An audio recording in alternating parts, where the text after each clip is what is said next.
A black man offered his jacket to a shivering woman at the bus stop, unaware that she was a CEO who would change his life forever.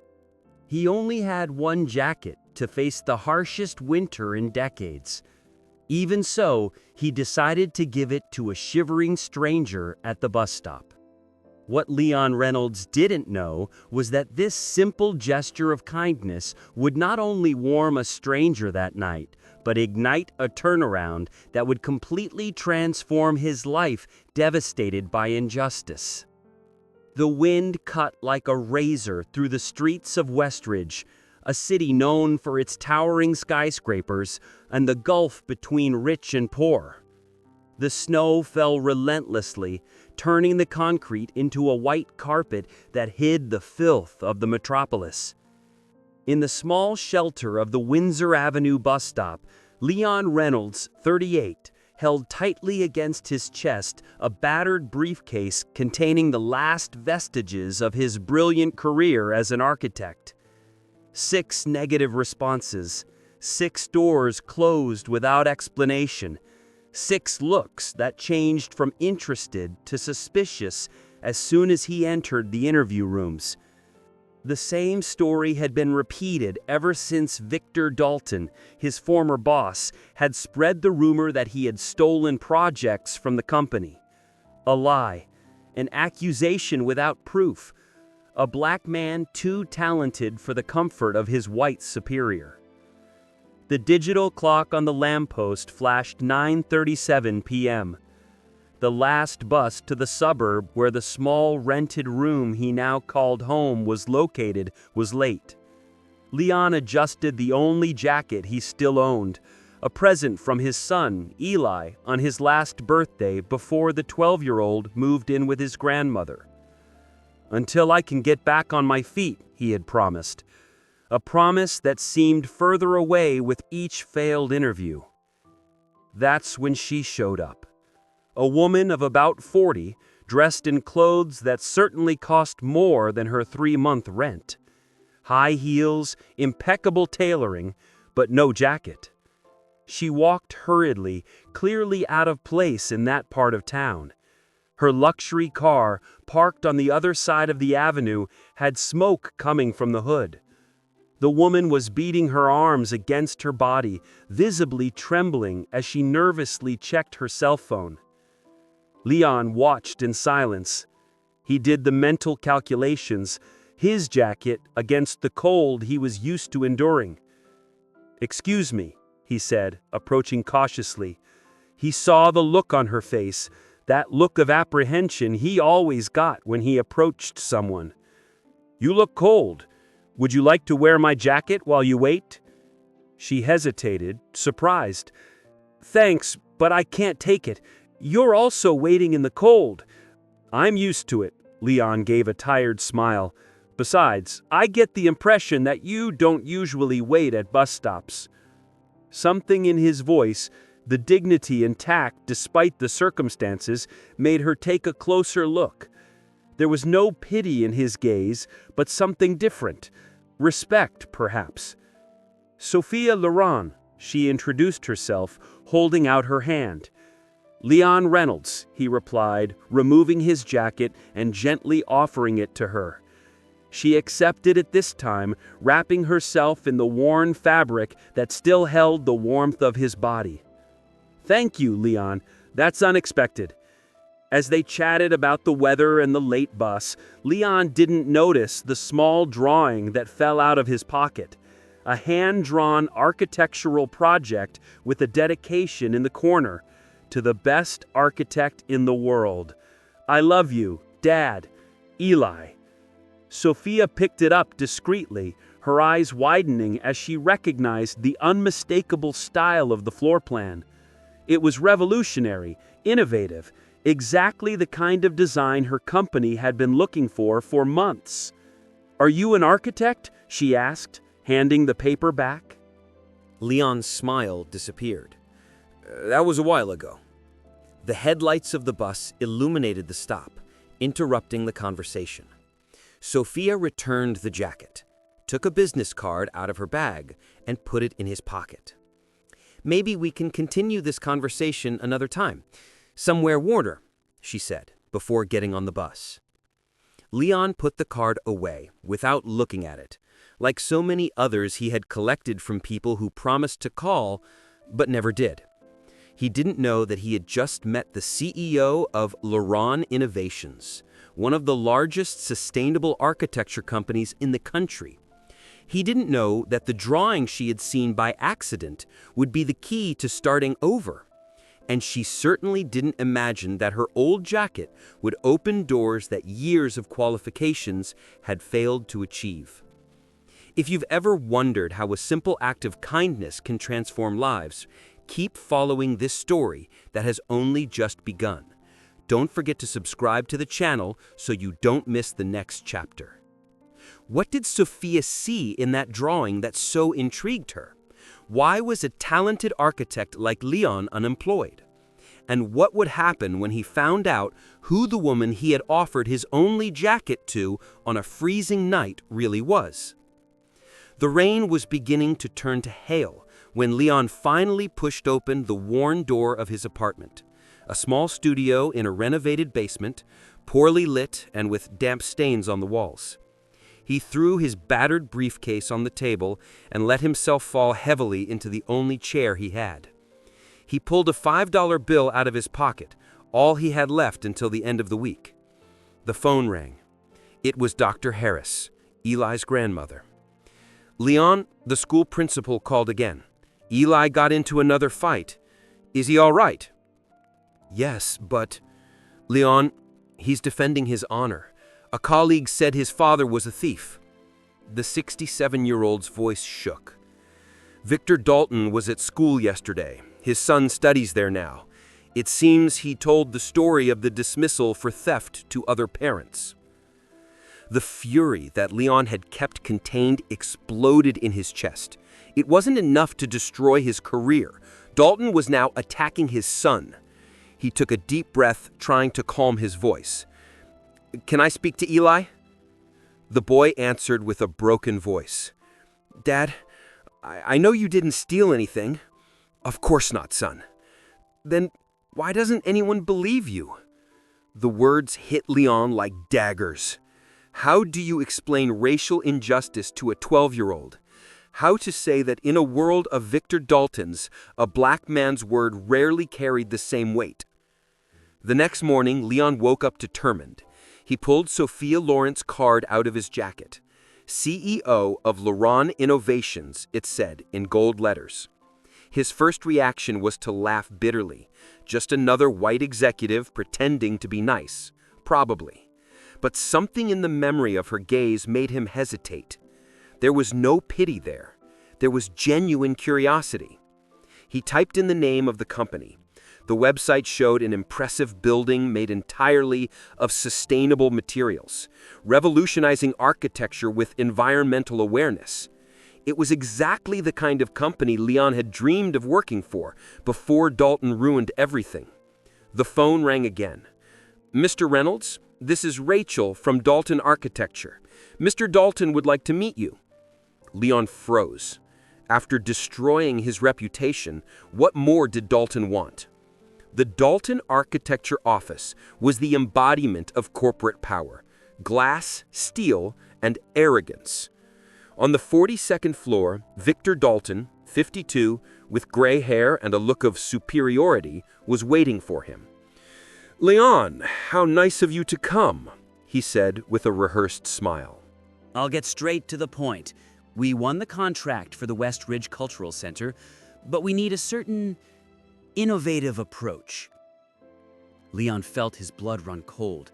The Cultural Center had been his project, the one Dalton had stolen, and then accused him of plagiarizing. "You want me to work for you?" he asked incredulously. "As an anonymous consultant. Without credit, of course. With your track record, you know." Dalton's smile sharpened. "Think of your son. He deserves better than an unemployed father living in a basement. Don't you think?"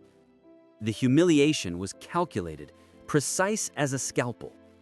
Dalton knew Leon was desperate. He knew that by mentioning Eli, he was touching his greatest weakness. Can I think about it? He managed to say through his teeth. Of course. You have until tomorrow. Oh, and Leon, if you decide not to accept, I believe the Meridian Construction Company has just drawn up a list of banned architects.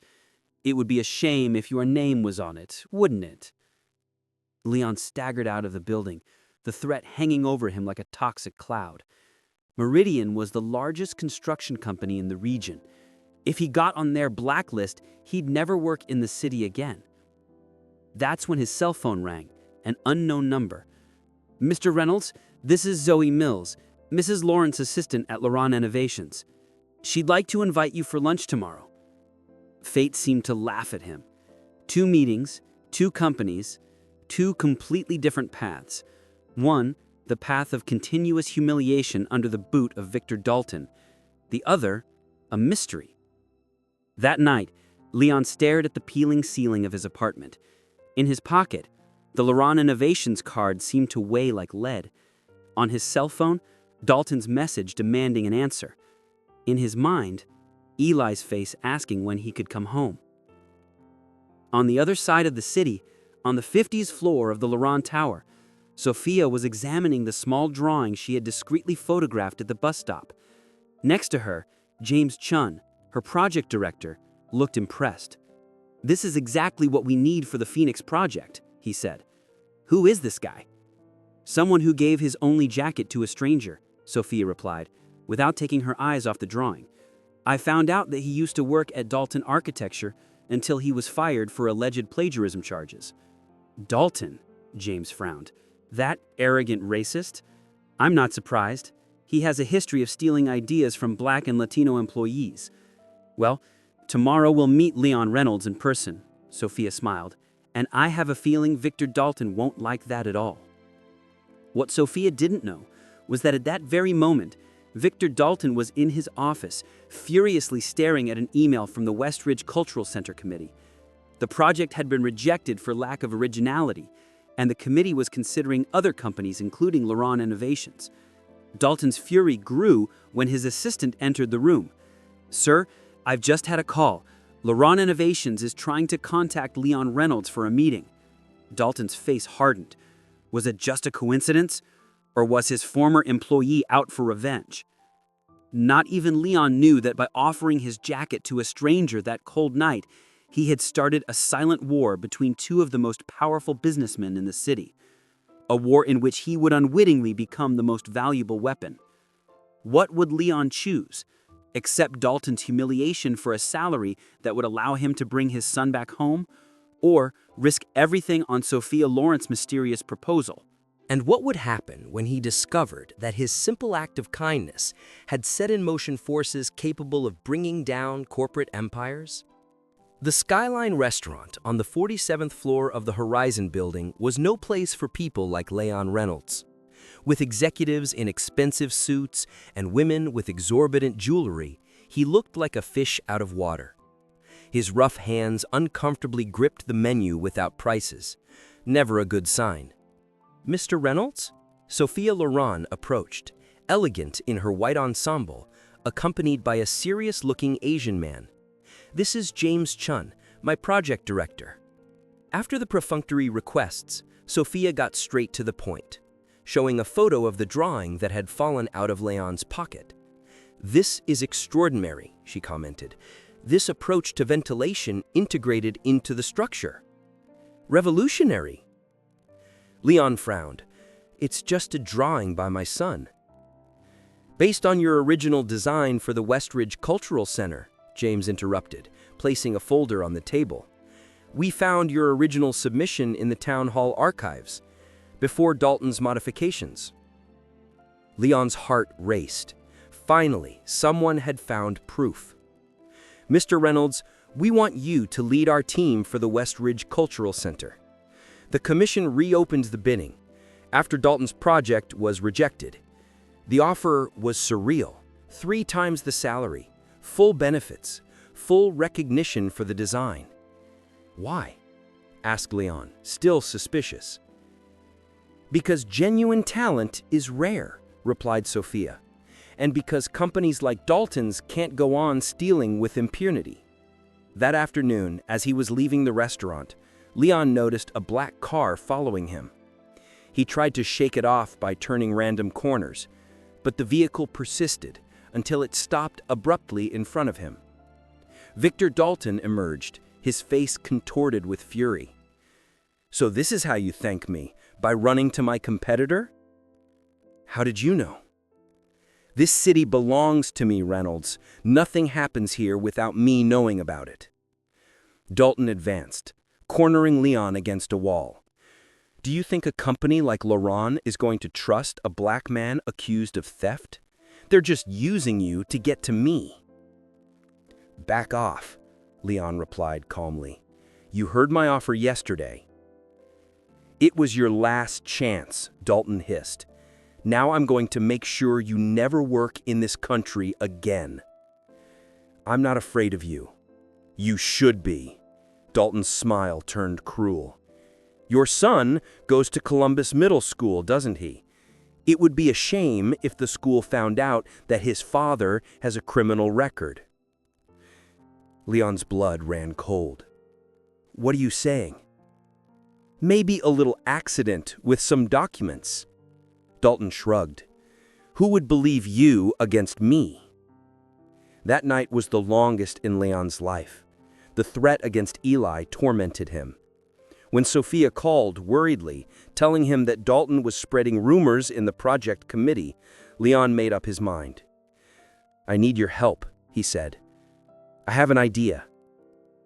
The next morning, to everyone's surprise, Leon Reynolds showed up at Dalton Architecture's office. Victor Dalton smiled victoriously when he saw him. "I knew you'd come to your senses." "I want to discuss your terms," Leon replied, discreetly activating the recorder on his cell phone. Meanwhile, Sophia Laurent entered a meeting with the Cultural Center Committee carrying a thick folder. "Gentlemen, ladies, I have proof that Victor Dalton stole the original design from the architect Leon Reynolds." She handed out meticulously organized documents, internal emails, date records, testimonies from former employees, all pointing to the same fact. Victor Dalton had rigged the process and stolen Leon's design. Back in Dalton's office, the conversation was heating up.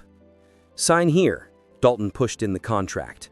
"You'll work exclusively for me without credit for half your normal salary. And the threats against my son are over, if you behave." Dalton smiled arrogantly. Leon hesitated with his pen in his hand. "Why did you do this to me? Why did you steal my project and then fire me?" What happened next, Leon would never forget. Dalton leaned forward, lowering his voice to an almost intimate tone. "Because people like you need to learn their place. Do you think you deserve recognition just because you're talented? This world belongs to people like me. It always has." The naked prejudice in his voice made Leon's stomach turn.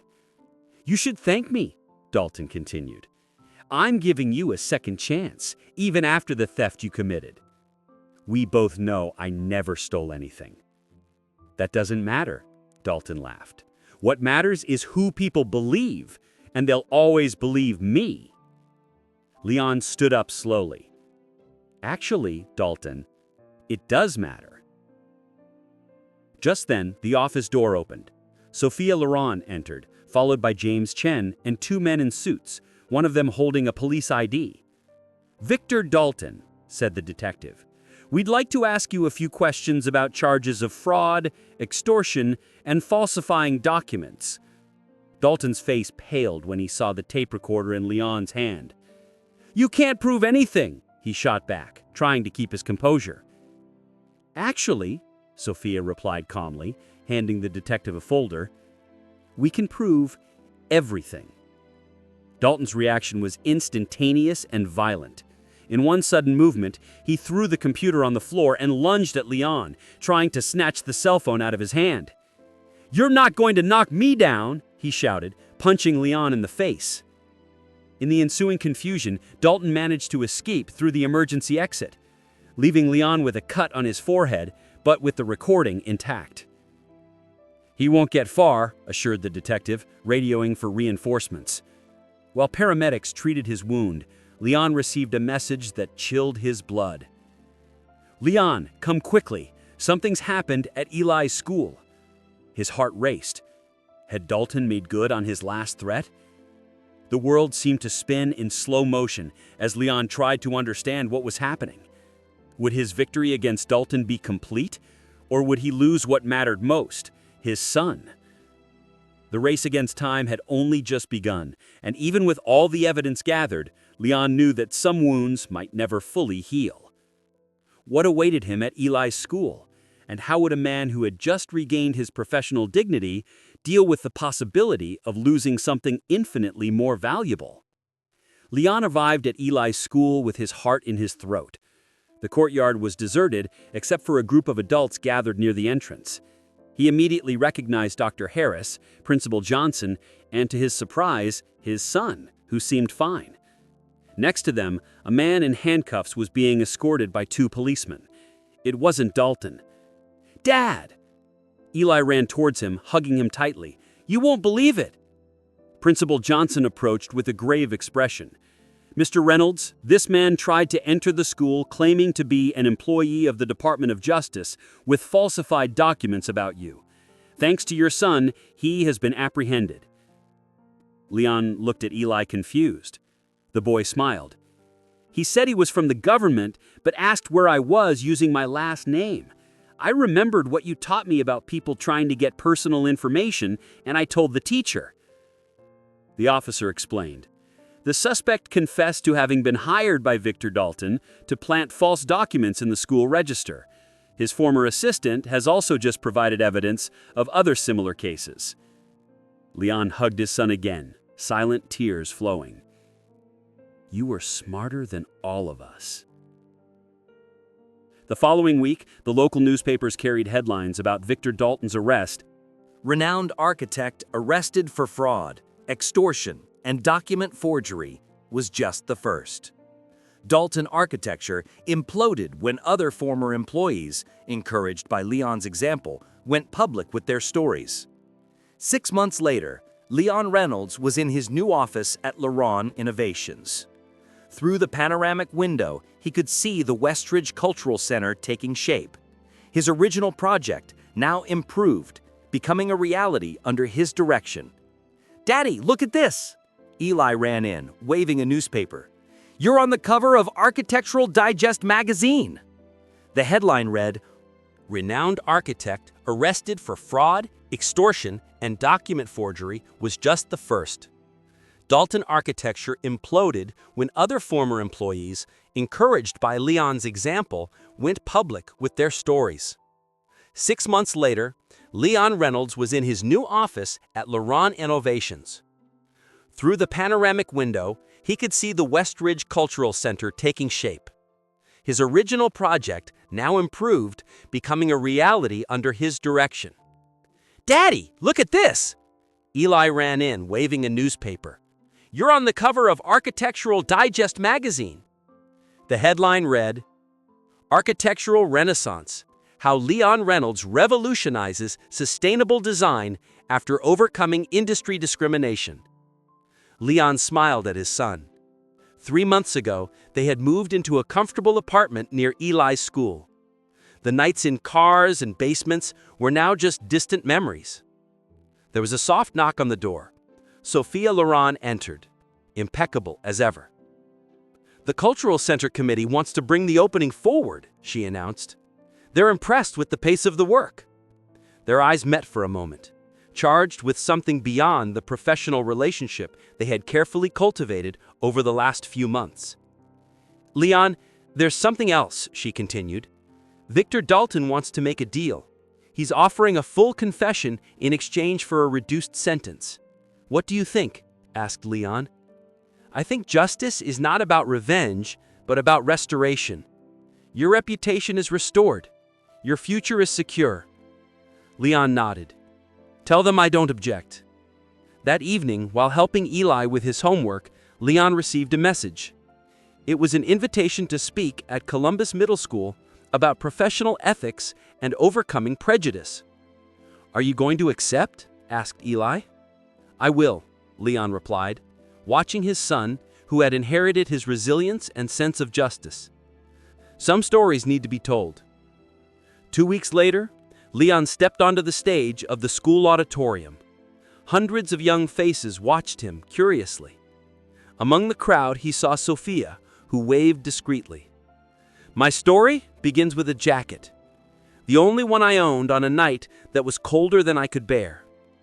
As he spoke, he noticed Black and Latino students straightening up in their chairs, attentive, as if for the first time seeing someone whose story mirrored possibilities for their own lives. "I gave this jacket to a stranger who was shaking at the bus stop, not out of heroism, but because I recognized in her something I felt every day: human vulnerability." The audience was completely silent. What I learned was that our dignity doesn't lie in what we own, the positions we hold, or the recognition we receive. It lies in our ability to remain whole, even when the world tries to convince us that we are not enough. To reach out even when we barely have enough for ourselves. Sophia watched him, silent tears streaking her face. Victor Dalton believed that people like me should know our place. He was right, but not in the way he thought. Leon paused. Our place is where our talents can flourish, where our humanity is recognized, where we can look our children in the eye and say, "Never let anyone define your worth." After the talk, as the crowd dispersed, Sophia approached. "Do you know what impresses me most about you, Leon? It's not your talent, although that's extraordinary. It's your ability to give without expecting anything in return." He smiled. "I think you should thank that cold night. And I should thank my luck that my car broke down right at that bus stop."